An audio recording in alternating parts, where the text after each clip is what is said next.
आप सुन रहे होंगे 42 लाख करोड़ रुपया, तो कुछ लोगों के समझ में आ रहा होगा और कुछ लोगों के और ज्यादा लोगों के समझ में ही नहीं आ रहा होगा कि 42 लाख करोड़ आंकड़ा होता कितना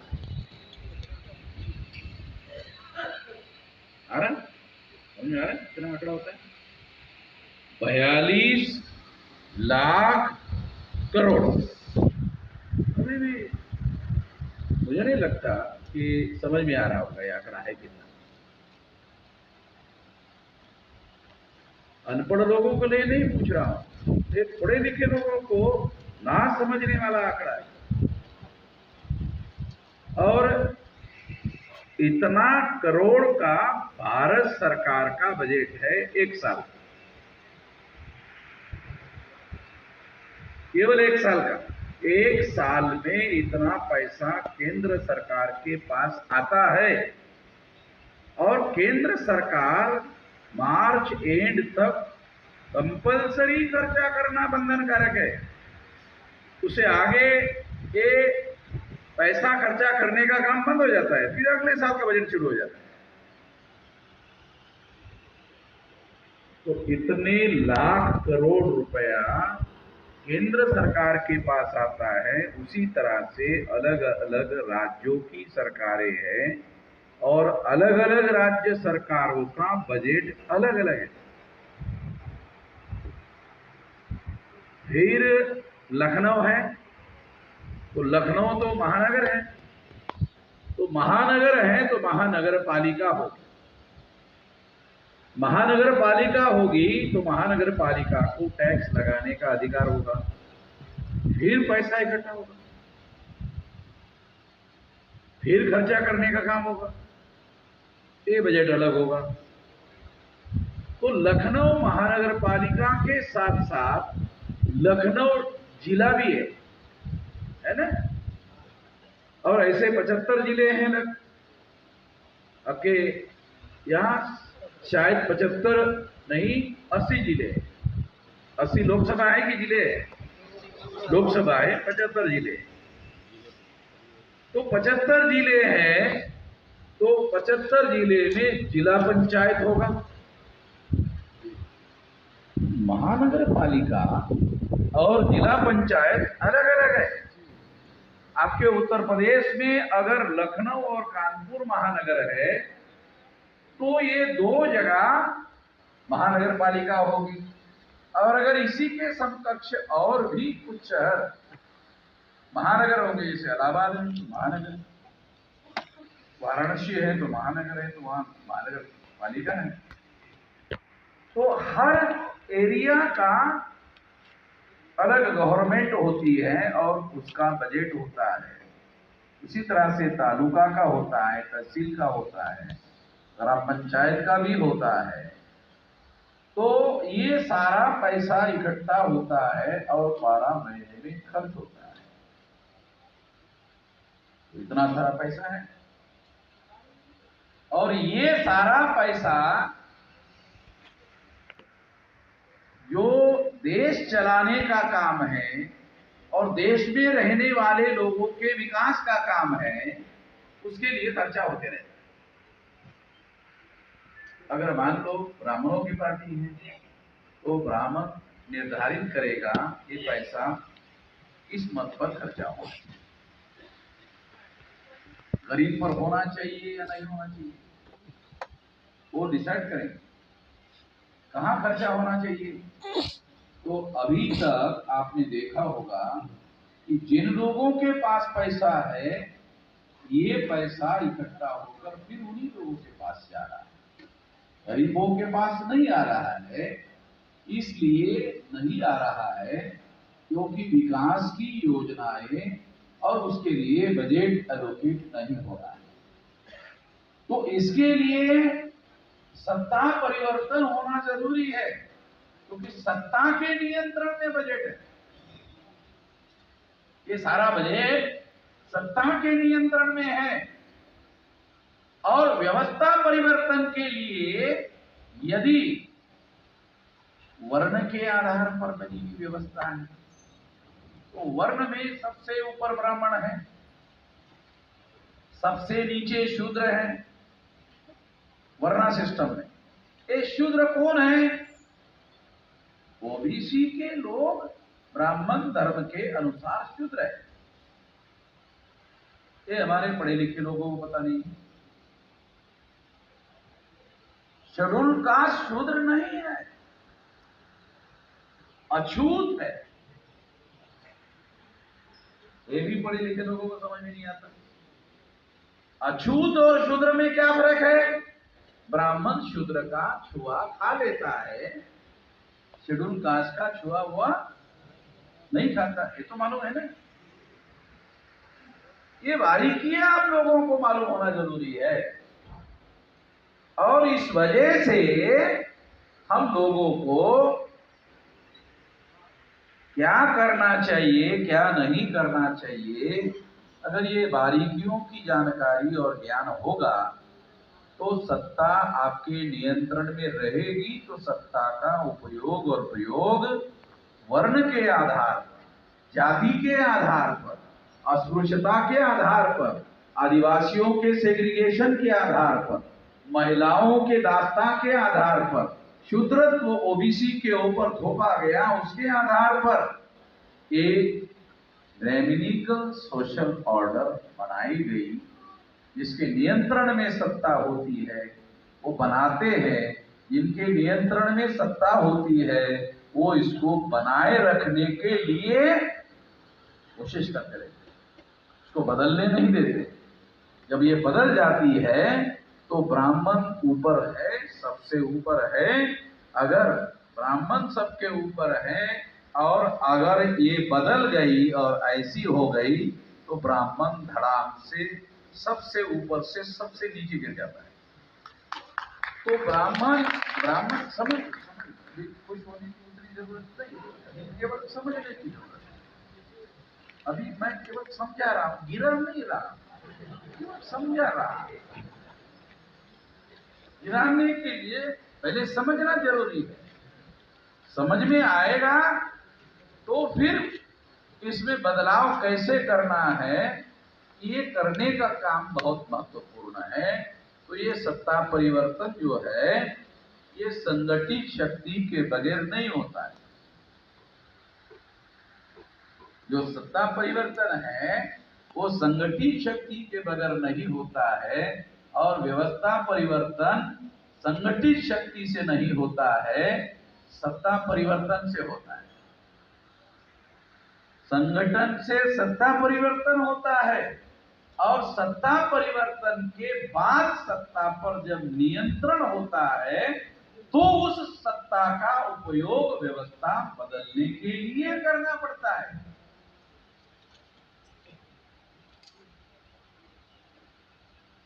इसलिए ब्राह्मण हर जगह घुस जाता है और वो अंदर जाके उसको रोक देता है। मायावती सत्ता में आई तो फिर ब्राह्मण तो घुस गए थे, और फिर उन्होंने उनके हिसाब से उनको चलाने का काम किया।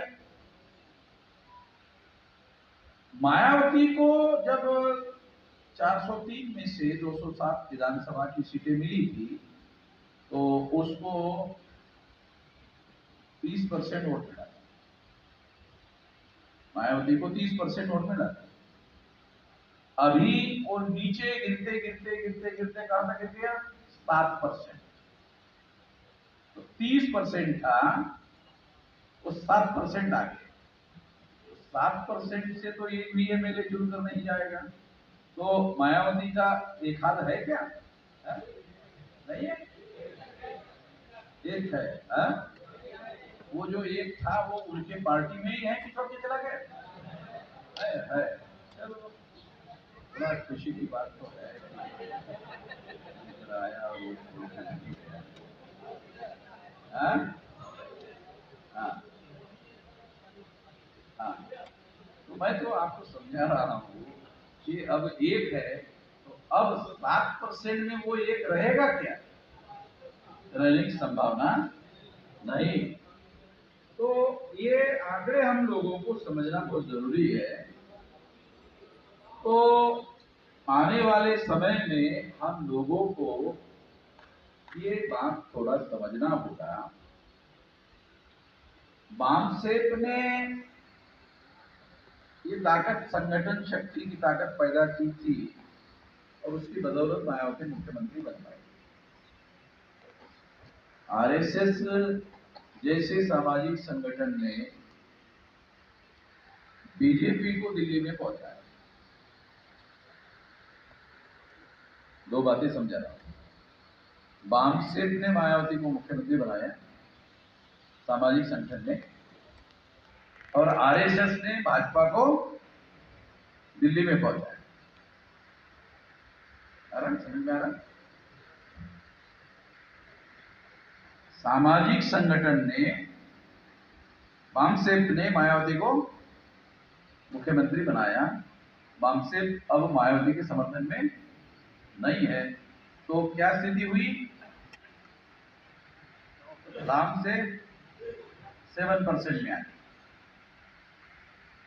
अब मायावती ने खुद ही स्वीकार कर लिया कि अब उसका कोई भविष्य नहीं है, तो भतीजे को लाया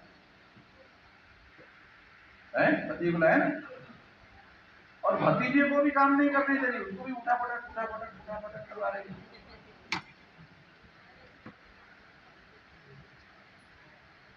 मतलब ये भी आप लोगों के सामने है।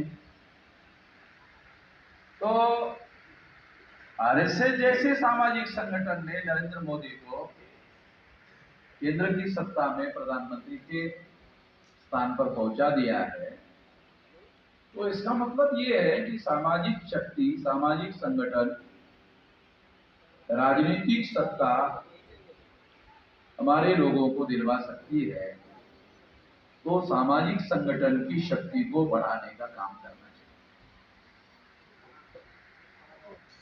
ये काम हो सकता है क्योंकि ये काम इस तरह से हुआ है, एग्जाम्पल्स के साथ बता रहा। तो आप लोगों को ये संगठन बूथ लेवल तक बनाना। कैसे बनेगा? अभी टोटल 36 स्टेट है। 36 में से 32 राज्यों में मैंने अकेले ही इतना बड़ा संगठन खड़ा किया। 625 जिलों में 32 राज्य, टोटल 769 जिले हैं। उसमें से 625 जिलों में 36 में से 32 राज्यों में संगठन फैला है। उम्र के 19 साल की मेरी उम्र थी, अभी 67 चल रहा है, तो 48 साल हो गए। इतना लंबा समय लगाकर इतना बड़ा संगठन खड़ा किया। तो अब आपको इतना बड़ा संगठन खड़ा किया, अभी हमारी प्राथमिकताएं संगठन बनाने की नहीं है। अभी हमारी प्राथमिकताएं बने बनाए संगठन का उपयोग एक्शन करने के लिए करने की है। इसलिए अब हम लोग राष्ट्रव्यापी आंदोलन करने के काम में थ्रस्ट दे रहे हैं। अभी हमारा जो थ्रस्ट है वो क्या है? राष्ट्रव्यापी आंदोलन करने में हमारा थ्रस्ट है। तो ये आंदोलन आप 2030 तक टाइम बाउंड प्रोग्राम हमने बनाया है। 2030-25 चल रहा है। 2030 तक हर 6 महीने में एक बार आंदोलन करेंगे, सड़कों पर लोगों को उतारेंगे, और ऐसा 2030 तक करेंगे, और हर 6 महीने के बाद ये आंदोलन बढ़ता रहेगा। मान लो 6 महीने में आपने बूथ लेवल का संगठन खड़ा किया, फिर कुछ बूथ बच गए, जितने आपने संगठित किया उतने लोग आंदोलन में आ गए, फिर उतने लोगों को लेकर आपने अगले 6 महीने में आंदोलन किया, तो अगले 6 महीने में और नए बूथ और संगठन बन गया। ऐसा करते करते 6 लाख गांव और 15 लाख बूथ का 2030 में संगठन बड़ा हो गया। 2030 तक 15 लाख बूथ का संगठन खड़ा होगा। खड़ा अपने आप नहीं होगा। जब हर जिले में हमारे कार्यकर्ताओं को आंदोलन हर 6 महीने में करना होगा। 6 महीने में जिला मुख्यालय पर सारे जिले के लोगों को लाना होगा। जिला मुख्यालय पर ले आओ और जिला मुख्यालय पर लाकर आंदोलन करो। एक तारीख निर्धारित हम लोग करते रहते हैं और सारे देश भर में उस तारीख को करते हैं। तो आप लोगों को अपने अपने जिले में करना है। हर 6 महीने के बाद बूथ की संख्या बढ़ेगी, क्योंकि आपको प्लान बनाकर हर 6 महीने आंदोलन की तैयारी करनी है। आंदोलन एक दिन करना है और तैयारी 6 महीने करनी है। आंदोलन एक दिन करना है बंद का और तैयारी 6 महीने करनी है। तो जब तैयारी 6 महीने करोगे तो स्वाभाविक है हर 6 महीने के बाद बूथ की संख्या संगठन में बढ़ जाएगी और 2030 तक ये 15 लाख बूथ का संगठन खड़ा होगा। 100% बूथ जो है ये खड़ा हो जाएगा। और जब 100% बूथ लेवल का संगठन खड़ा होगा तो फिर ये राष्ट्रव्यापी आंदोलन नहीं, जन आंदोलन होगा। केवल आंदोलन नहीं होगा, ये जन आंदोलन होगा। तो जन आंदोलन के लिए आपको एक भौगोलिक नेटवर्क की बूथ लेवल तक खड़ा करना होगा। संगठन बूथ लेवल तक आपको खड़ा करना होगा और आपको बूथ लेवल पर जाना होगा, गांव में जाना होगा, शहरों में जाना होगा। और बूथ चुनाव आयोग के बनाए हुए हैं। एक बूथ 1000 वोटर का होता है। 1000 वोटर में एससी, एसटी, ओबीसी, माइनॉरिटी ये सभी होते हैं। तो आपको भौगोलिक नेटवर्किंग में बूथ लेवल का संगठन खड़ा करने के बाद सोशल नेटवर्किंग में संगठन बनाना होगा। Schedule caste, most backward schedule caste, extreme backward schedule caste. तो शेड्यूल कास्ट के 3 संगठन बनाने। क्यों? अगर आपने एक ही बनाया तो क्या होगा? जो पहले से जागृत है वही आएंगे, जो जागृत नहीं है वो नहीं आएंगे। तो जो जागृत नहीं है उनको लाना है, जो जागृत है वो आ ही जाएंगे। जो जागृत नहीं है उनको लाने के लिए क्या करना होगा? Most backward schedule caste, extreme backward, एकदम लोएस्ट लेवल पर जो बैकवर्ड है उनका संगठन बनाओ। जब उनका संगठन बनाओगे स्वाभाविक रूप से वो भी आपके आंदोलन के साथ जुड़ जाएगा और आंदोलन जब होगा तो मोबिलाइजेशन में वो भी आएगा। सेम प्रिंसिपल शेड्यूल ट्राइब के लिए करो। Schedule tribe most backward schedule, फिर उसके बाद नॉमिनल ट्राइब, फिर उसके बाद एनबीसी, फिर उसके बाद ओबीसी, फिर उनसे कन्वर्टेड माइनॉरिटीज, मुस्लिम, सिख, ईसाई, बुद्धिस्ट, जैन, लिंगायत, ऐसे 14 सामाजिक समूहों के 14 संगठन खड़े हो जाएंगे। 1000 वोटर में 14 संगठन। जब 1000 वोटर में 14 संगठन बनाओगे तो कोई एससी, एसटी, ओबीसी, माइनॉरिटी का आदमी आपके संगठन के प्रभाव क्षेत्र के बाहर नहीं रहेगा, वो अंदर आ जाएगा। जब आपके संगठन के प्रभाव क्षेत्र के अंदर आ जाएगा और जब अंतिम आंदोलन होगा तो वो आंदोलन में हमारे 85% के जो लोग हैं वो सहभागी हो जाएंगे। वो आंदोलन आंदोलन नहीं रहेगा, आंदोलन विशाल जन आंदोलन में रूपांतरित।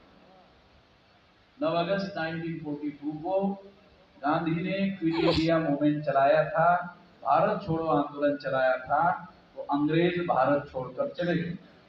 अगर हम इसी तरह का आंदोलन करना चाहते हैं और ब्राह्मणों से मुक्ति चाहते हैं तो ऐसा करना। यहां भाषण करने से नहीं।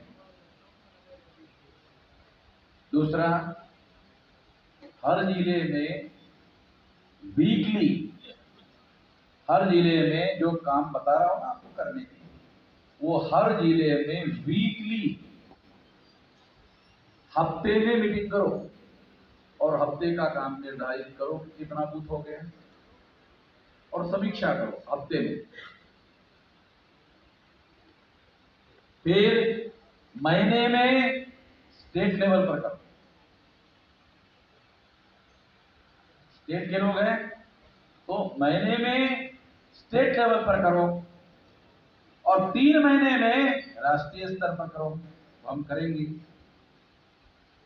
तो इससे क्या होगा, जिले में कितना बूथ लेवल का संगठन बन गया, स्टेट में कितना बूथ लेवल का संगठन खड़ा हो गया, और राष्ट्रीय स्तर पर कितना हो गया, ये साल भर में ही पता चल जाएगा। जब आप बूथ लेवल का संगठन खड़ा करोगे तो उसमें कम से कम एक आदमी चाहिए, उसका नाम चाहिए, उसका टेलीफोन नंबर चाहिए। अब ऐसा करोगे तो विशाल संगठन खड़ा होगा। और जितने लोग अभी हमारे संगठन में है, जितने, उससे ये काम केवल साल भर में हो सकता है। जितने लोग हैं अभी, मगर सारे के सारे लोग करने वाले नहीं है, मैं इधर ही जानता हूं। इसलिए मैंने 2030 कहा। इधर मैं जानता हूं ना कि सारे के सारे लोग नहीं करेंगे। जब मैं कहूंगा तो सारे लोग कहेंगे बहुत अच्छा, बहुत अच्छा, ताली भी बजाएंगे, करेंगे नहीं। इस वजह से ये एक साल में होने वाला कार्यक्रम नहीं होगा, तो 2030 तक होगा। इसलिए हर हफ्ते समीक्षा होनी चाहिए, हर महीने स्टेट की होनी चाहिए, और हर 3 महीने में देश की होनी चाहिए। तो 2030 तक 15 लाख बूथ का संगठन खड़ा हो जाएगा, और सोशल नेटवर्किंग में 2 करोड़ सामाजिक समूह, जो सामाजिक समूह 14 मैंने बताया ना, उसके ग्रुप बन जाएंगे 2 करोड़। 2 करोड़ लोग सामाजिक समूह बनेगा। उनको जब हम अपील करेंगे आंदोलन की, तो 25 करोड़ लोग सड़कों पर उतरेंगे। गांधी ने किया था, 3 करोड़ लोग उतरे थे, 3 करोड़ मैदान में उतरे थे, अंग्रेज चले गए। 25 करोड़ लोग मैदान में उतरेंगे तो हम लोग ब्राह्मणों के गुलामी से आजाद हो जाएंगे। ऐसा करना होगा। पहले तो मानसिक रूप से गुलाम होना जरूरी है, ब्राह्मणों के मानसिकता से मुक्त होना जरूरी है। दूसरी मुक्ति है शारीरिक मुक्ति। दूसरी मुक्ति है शारीरिक मुक्ति, कि ब्राह्मणों के कर्मकांडों में सहभागी होने से मुक्त होना होगा। कर्मकांड करते रहते ना हमारे, और उसके लिए पंडित जी को देते रहते हैं, और पायलागी पंडित जी भी करते रहते हैं। और जो लोग पायलागी पंडित जी करते हैं, जब मुझे मिलते हैं तो मेरी भी पायलागी करते हैं। मैंने कहा यार मैं तो ऐसा कर तो कौन साला मैं फेल हो गया। मैं तेरे को पायलागी पंडित जी छोड़ने के लिए बोल रहा, तू ब्राह्मण की छोड़ रहा, मतलब तेरी पकड़ रहा है, तेरे में तो कोई बदलाव हो नहीं रहा है। तो ये पायलागी जो है, ये आदमी की जो गरिमा है ना, मनुष्य होने की गरिमा जो है, वो पायलागी करने से खत्म होती है। ये वजह है कि हम पायलागी के विरोध में हैं, क्योंकि मनुष्यता जो है ना, मनुष्य की जो मनुष्यता है, वो पायलागी से खत्म हो।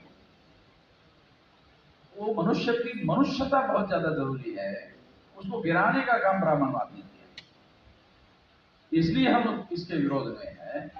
ब्राह्मण के साथ कोई निजी झगड़ा नहीं है हमारा। ब्राह्मण के खेती के साथ हमारी खेती लगी है, हमारे ढोर डंगर ब्राह्मण की खेती में जाके चल रहे हैं, और ब्राह्मण के ढोर डंगर हमारी खेती में आके चल रहे हैं, और हमारे फसलों का दोनों का नुकसान हो रहा है। इस वजह से वामन मिश्राम का बामन के साथ झगड़ा हो रहा है। ऐसा कुछ झगड़ा तो है नहीं, ऐसा कुछ झगड़ा तो है नहीं। तो ये झगड़ा मनुष्यता को गिराने का, जो ब्राह्मणों ने मनुष्यता को गिराने का काम किया, ये इसलिए आपने देखा होगा कि मैं कभी भी इस बात का पक्षधर नहीं हूं कि ब्राह्मण को धरो, ब्राह्मण को बांधो, ब्राह्मण को पीटो और इतना पीटो कि जान चली जाए। मैं ऐसा कभी किसी को कहता नहीं हूँ, आज नहीं कह रहा हूँ, कल भी नहीं कहूँगा, भविष्य में भी नहीं कहूँगा, क्योंकि इसकी कोई जरूरत नहीं। हमें परिवर्तन करना है। अगर हमारे लोग परिवर्तन के लिए तैयार हो गए तो परिवर्तन हो जाएगा। हमारे लोगों को तैयार करना है, SC ST OBC माइनॉरिटी के लोगों को तैयार करना है, और उसमें भी प्राथमिकता में SC ST OBC जिनकी संख्या 74.5% है। कुछ हद तक जो माइनॉरिटी के लोग हैं वो ब्राह्मणों के प्रभाव से मुक्त है। वो ब्राह्मणों को पैदागी तो कम से कम नहीं करते। अगर मुसलमान है तो मुसलमान ब्राह्मणों को पैदागी तो नहीं करता है ना, वो कम से कम मुक्त तो है। तो मूल समस्या SC ST OBC की, तो इन लोगों को तैयार करना ज्यादा प्राथमिकता में जरूरी है। और इसका संगठन अगर हम तैयार करते हैं तो ये संगठन शक्ति के बल से परिवर्तन होगा। तो ये पहले तो हम लोगों को समझना है, और ऐसा अगर हम करते हैं तो निश्चित रूप से इसमें बड़ा परिवर्तन होगा। ये बात मैं खास तौर पर ये कहना चाहता हूँ। बार बार हम लोग मिशन शब्द का उपयोग करते रहते हैं। मिशन का, मिशन, आप लोग भी कभी कभी मिशन शब्द का यूज करते हैं। तो मिशन शब्द का क्या अर्थ है? मिशन अंग्रेजी शब्द है। मिशन शब्द का क्या अर्थ है? महान कार्य। मिशन शब्द का हिंदी में क्या अर्थ है? महान कार्य। ये हमारा कोई कार्य है जो व्यवस्था को बदलना है, हमारे लिए मिशन है। व्यवस्था को बदलना है, ये जो गैर बराबरी की व्यवस्था है बदलना है, और बराबरी की व्यवस्था लाना, ये हमारे लिए मिशन है। ब्राह्मण को धरना है, ब्राह्मण को पीटना है, ब्राह्मण को मारना है और जान जाने तक मारना है, ये हमारा मिशन नहीं है। ये बात हम लोगों को ध्यान रखना होगा, और इस तरीके से अगर हम अपना काम करते हैं तो हम लोग निश्चित रूप से अपने मकसद में सफल हो सकते हैं। नेपाल में हो गया, भारत में कब होगा, ऐसा मुझे भी कुछ लोगों ने पूछा, बेलराम साहब, नेपाल में आपने एक ट्रेनिंग कैंप लिया और एक ट्रेनिंग कैंप से नेपाल में ऐसा हो गया। अरे हमको छुए मत। हमारे ट्रेनिंग में वो नेपाल के लोग आए थे, ये बात की सही तो है। हमने ट्रेनिंग लिया था, नेपाल के लोग आए थे, नेपाल के लोगों में एक विचारधारा की बात, एक अंडरस्टैंडिंग की बात तो गई थी। उन लोगों ने उसको क्राउड में फैला दिया होगा, और अभी जो एक लेडीज को सुप्रीम कोर्ट की चीफ जस्टिस रिटायर्ड, उसको बना दिया प्रधानमंत्री, वो ब्राह्मण है। तो वो बार बार नेपाल में बदलाव करने की कोशिश कर रहे हैं। अब उनमें पूरी तरह से मैच्योरिटी नहीं आई हुई है, तो इससे वो ऐसे होता रहेगा, ऐसे वो करते फिर इसको और फिर उसको हटा, और कोई सरकार बना देगी, वो उम्मीद के अनुसार काम नहीं करेगी, क्योंकि व्यवस्था में बदलाव होना जरूरी है, जो हो नहीं रहा है। तो इस तरह से साथियों, नेपाल की तरह हम लोगों को नहीं करना है, और नहीं करना है तो फिर क्या करना है? संगठन शक्ति का निर्माण करने से करना है। वो क्राउड, उधर नेपाल में क्राउड कर रहा है, क्राउड से नहीं बदलाव होगा।